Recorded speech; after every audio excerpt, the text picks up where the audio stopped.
El Aeropuerto Internacional Monseñor Óscar Arnulfo Romero, la puerta de entrada y salida de El Salvador. Cada día miles de personas pasan por sus terminales, salvadoreños que regresan de Estados Unidos cargados de remesas, turistas, familias que se reencuentran después de años de separación, empresarios, migrantes, personal uniformado revisa maletas, controla documentos, vigila accesos restringidos.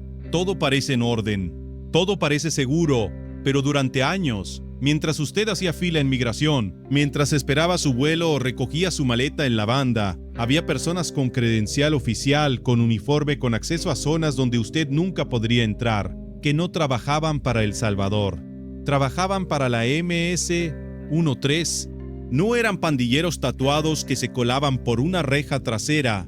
Eran empleados, gente con contrato, con horario fijo, con salario que venía del Estado o de empresas concesionarias dentro del aeropuerto.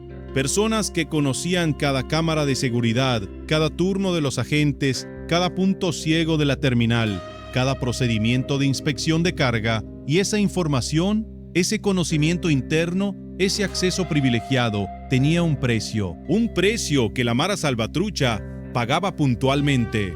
Lo que vamos a contarle hoy no es una suposición ni una teoría de conspiración. Es el resultado de años de investigaciones, operativos de inteligencia, interceptaciones de comunicaciones y procesos judiciales que documentaron cómo la MS-13 convirtió la principal puerta aérea del país en uno de sus puntos de operación más rentables, cómo pasaban droga hacia el exterior, cómo introducían armas al país, cómo movían dinero sucio disfrazado de remesas legítimas y cómo lo hacían delante de todos, con uniforme puesto, con credencial al cuello. Y lo más perturbador de todo, ¿cuánto tiempo tardó el sistema en reaccionar? ¿Quién sabía y no hacía nada y por qué? Quédese hasta el final, porque hay un detalle sobre cómo el gobierno de Bukele desmontó esta red que casi ningún medio está contando en su totalidad. Si a usted le hierve la sangre al escuchar esto, si creció en El Salvador, o tiene familia allá y sabe en carne propia lo que significó vivir bajo el terror de las maras durante décadas, suscríbase ahora mismo a este canal. Aquí no suavizamos nada. Aquí no le contamos la versión oficial ni la versión edulcorada. Aquí contamos lo que pasó de verdad, con datos, con contexto, con consecuencias. Dele al botón de suscripción y active la campanita para que no se le escape ningún vídeo. Ahora, para entender la magnitud de lo que ocurrió en el aeropuerto, hay que entender primero qué era la MS-13 en su momento de mayor poder. No estamos hablando de una pandilla de esquina con machetes. Estamos hablando de una organización criminal transnacional con estructura jerárquica rígida, con programas territoriales definidos, con finanzas propias, con capacidad de extorsión a escala nacional y con una habilidad para infiltrar instituciones del Estado que durante años dejó literalmente atónitos a los investigadores internacionales. Según datos presentados durante los juicios masivos que comenzaron en 2025 ante los tribunales salvadoreños, la MS-13 mantenía 34 programas territoriales activos en El Salvador y en el extranjero, agrupando unas 230 clicas bajo un sistema jerárquico que iba desde los ranfleros históricos en la cima hasta los homeboys de base en los barrios. Según peritos que testificaron en esos juicios, la pandilla llegó a operar con más de 103 reglas internas, con castigos severos para quienes las incumplieran. Era una estructura, una organización, no un grupo de delincuentes improvisados. Y esa estructura no operaba en el vacío. Necesitaba rutas de suministro, necesitaba ojos dentro de las instituciones, necesitaba gente que abriera puertas, literalmente y en sentido figurado. El aeropuerto no era la excepción. Era uno de los puntos más estratégicos y más codiciados de todo el país. El Aeropuerto Internacional de El Salvador moviliza cada año millones de pasajeros y toneladas de carga. Es el nudo logístico más importante del país, el punto de conexión entre El Salvador y el mundo, y especialmente entre El Salvador y la diáspora en Estados Unidos, que cada año envía miles de millones de dólares en remesas. Durante el periodo de mayor impunidad pandillera, ese nudo tenía hilos que llegaban directamente a la Mara, hilos que nadie en el poder quería cortar. Para entender cómo la MS-13 logró infiltrar una infraestructura como el aeropuerto, hay que entender su método, porque no llegaban con pistola en mano a reclutar empleados el primer día. El proceso era gradual, calculado, paciente, igual que cuando reclutaban en los colegios o en los mercados. La diferencia era el perfil del objetivo y el tipo de información que buscaban obtener. Primero identificaban a empleados vulnerables, gente con deudas económicas, gente con familia viviendo en territorios controlados por la pandilla, que sin saberlo ya estaban dentro de una red de presión que la Mara podía activar cuando quisiera. Gente con salarios bajos en trabajos de alta responsabilidad. La combinación perfecta para la corrupción. Un empleado de seguridad del aeropuerto ganaba en esa época un salario que apenas alcanzaba para vivir con dignidad. Y de repente aparecía alguien conocido, alguien del barrio de toda la vida, con una propuesta que sonaba casi inocente. Solo mirar para otro lado en determinado momento. Solo no reportar cierta maleta que pasaba por la banda equivocada. Solo avisar con anticipación cuando determinado agente no estuviera en su turno habitual. El primer favor era pequeño, casi imperceptible. No requería hacer nada activo, solo omitir. Y esa omisión tenía precio, dinero extra, deudas perdonadas, la promesa de que la familia en el barrio estaría tranquila. El segundo favor ya era más específico. El tercero convertía a esa persona en parte de la red, lo quisiera o no. Porque ahora tenía antecedentes, ahora la pandilla tenía algo sobre ella. Y en ese punto retirarse era mucho más peligroso que seguir adelante. Así es exactamente como operaban. No con reclutamiento forzado en la entrada del aeropuerto, con cooptación lenta y sistemática, aprovechando la pobreza, el miedo y la ausencia de un Estado que protegiera a sus propios empleados de esa presión constante. Según investigaciones periodísticas especializadas y testimonios recogidos en procesos judiciales del periodo posterior al régimen de excepción, la red aeroportuaria no era de un solo tipo de empleado. Incluía personal de seguridad privada con acceso a zonas de embarque, personal de limpieza con autorización para entrar a áreas restringidas, donde no llegaban las cámaras principales, trabajadores de empresas de manejo de equipaje que tenían contacto directo con la carga antes de que llegara a la banda de los pasajeros, y personas vinculadas a servicios de carga aérea, donde los controles eran distintos y donde ciertos bultos podían circular con mucha menos inspección si había alguien del lado de adentro, facilitando su paso. Hay un dato que pocas veces se menciona y que ilustra perfectamente la escala del problema.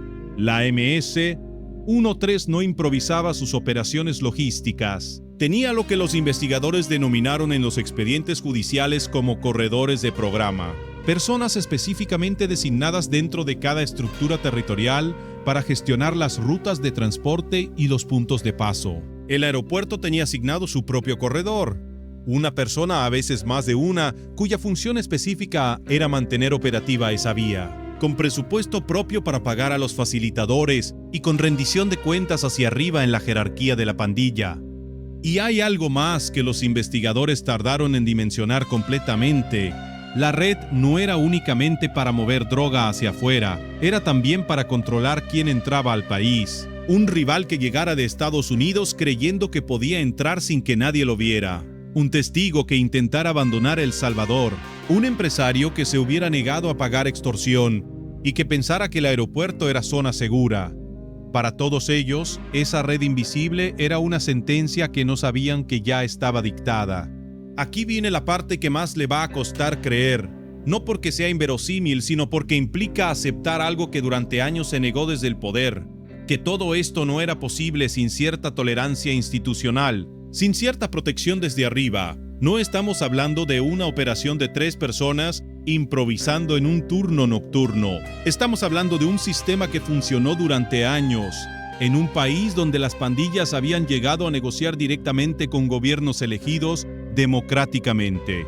Recuerde la tregua de 2012, ese acuerdo que el gobierno del FLN estableció con las cúpulas de la MS-13 y el Barrio 18, que durante un tiempo redujo las cifras oficiales de homicidios a cambio de beneficios carcelarios y, según se documentó después, espacios de operación para las pandillas en determinadas rutas y territorios. Esa tregua no fue solo un acuerdo de no agresión. Fue la institucionalización de una relación entre el poder político y el poder criminal.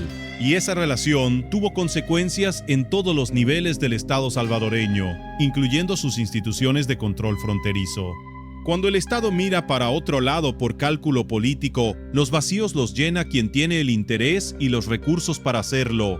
Y la MS-13 tenía mucho interés en el aeropuerto. El sistema funcionaba en capas bien definidas. La primera capa era la información en tiempo real, saber qué vuelos traían cargamentos de interés, qué agentes estarían de turno, qué puertas de acceso a zona de rampa estarían menos vigiladas, qué días había revisiones extraordinarias. La segunda capa era la facilitación activa, asegurarse de que ciertos bultos pasaran sin la inspección estándar, ya fuera en carga aérea, en vehículos de abastecimiento o en el equipaje de pasajeros que actuaban como correos humanos, sabiendo que habría alguien del otro lado garantizando su paso.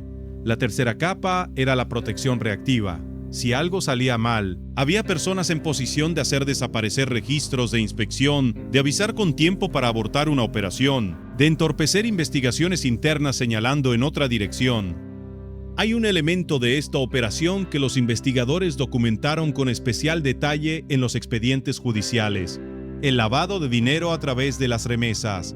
El Salvador recibe cada año miles de millones de dólares desde la diáspora en Estados Unidos. Ese flujo masivo, legítimo en su mayoría, era el disfraz perfecto para mover dinero sucio de la pandilla. Empleados con acceso a servicios de cambio de divisas dentro del aeropuerto podían introducir en ese flujo cantidades que llegaban de operaciones de narcotráfico en Estados Unidos y que necesitaban ser lavadas. No era el único canal que usaban para el lavado, pero era uno de los más difíciles de detectar, precisamente porque se mezclaba con millones de transacciones legítimas cada semana.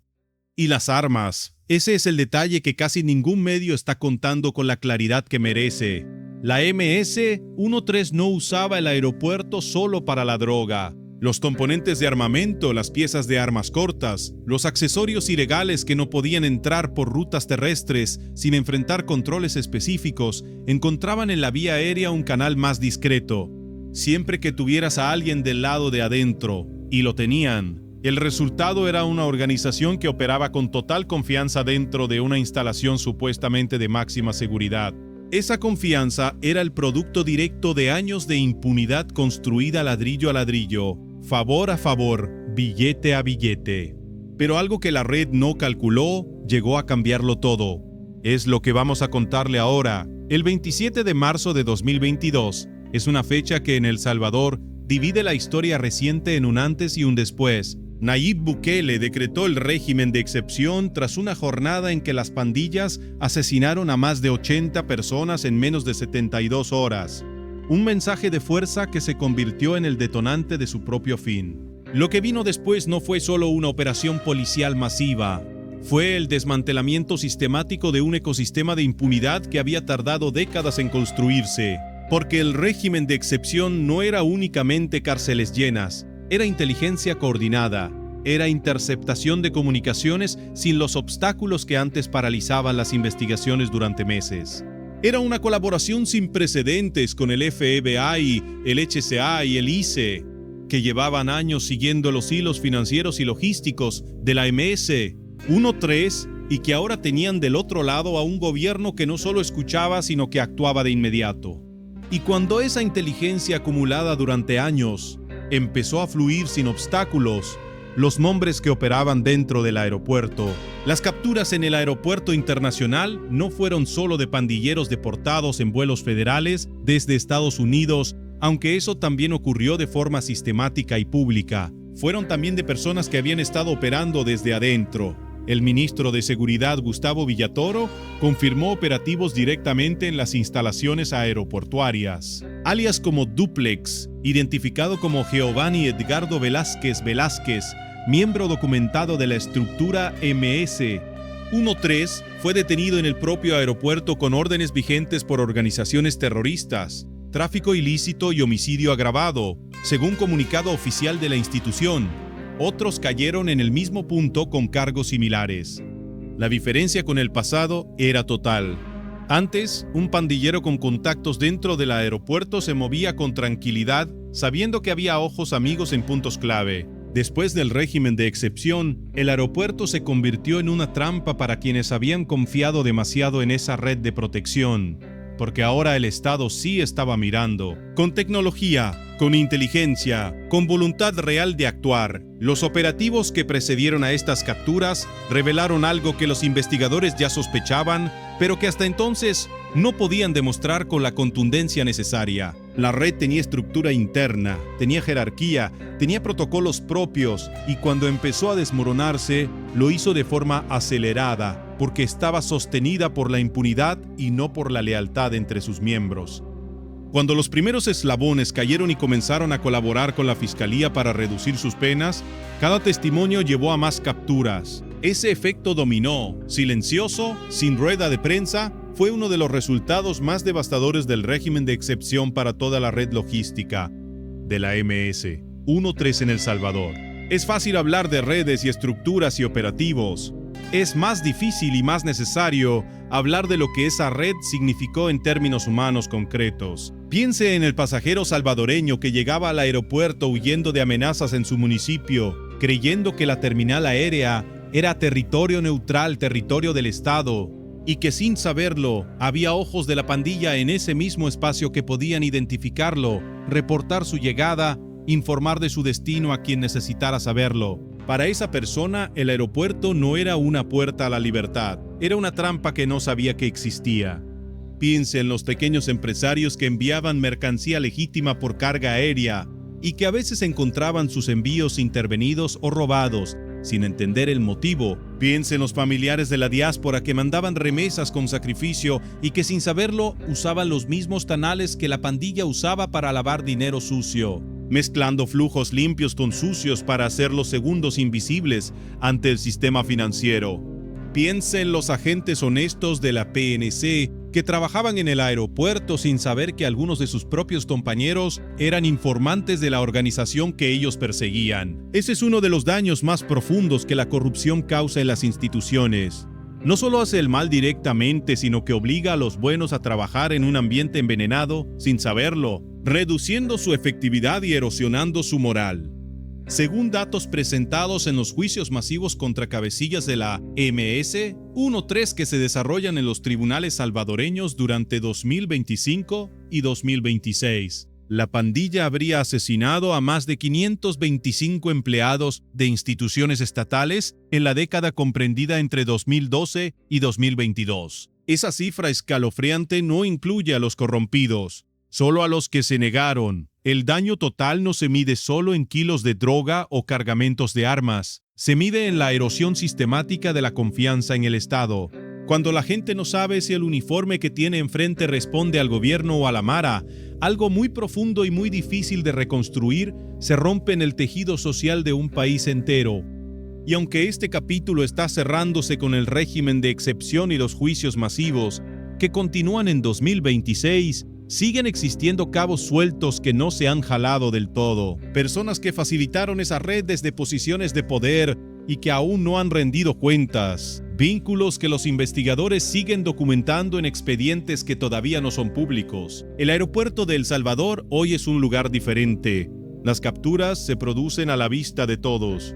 Los pandilleros deportados llegan esposados en vuelos federales y salen directamente hacia el SECOT. Los controles funcionan. Los agentes honestos trabajan sin la presión de saber que hay ojos enemigos a su lado, y la cooperación con Estados Unidos es más estrecha que nunca. Pero lo que ocurrió en ese aeropuerto durante los años de mayor impunidad pandillera es una lección que El Salvador no puede ni debe olvidar, porque el Estado salvadoreño no falló por falta de leyes. Tenía leyes, falló porque hubo personas con poder y con interés político en mantener ese sistema de impunidad que eligieron mirar para otro lado, o peor, que eligieron actuar activamente del lado contrario. La MS-13 no se infiltró en el aeropuerto porque fuera invencible, se infiltró porque el sistema se lo permitió durante demasiados años. Eso es lo que Bukele rompió. No con fórmulas mágicas, con voluntad política real, con inteligencia coordinada y con una cooperación internacional que los gobiernos anteriores nunca quisieron establecer con la misma profundidad ni con la misma honestidad. Si este vídeo le abrió los ojos sobre lo que ocurrió dentro del aeropuerto, hay otra historia que tiene que ver. Porque la red que infiltró el aeropuerto no era la única que tenía la MS. 1-3 dentro del Estado salvadoreño. Había estructuras igual de perturbadoras en otras instituciones, con personas que todos los salvadoreños reconocían y en quienes confiaban ciegamente. La próxima semana vamos a contarle una de esas historias, una que involucra una profesión que nadie imaginaría ligada a la pandilla. Suscríbase si todavía no lo ha hecho, active la campanita y comparta este video con alguien que necesite entender lo que realmente pasó en El Salvador durante todos esos años.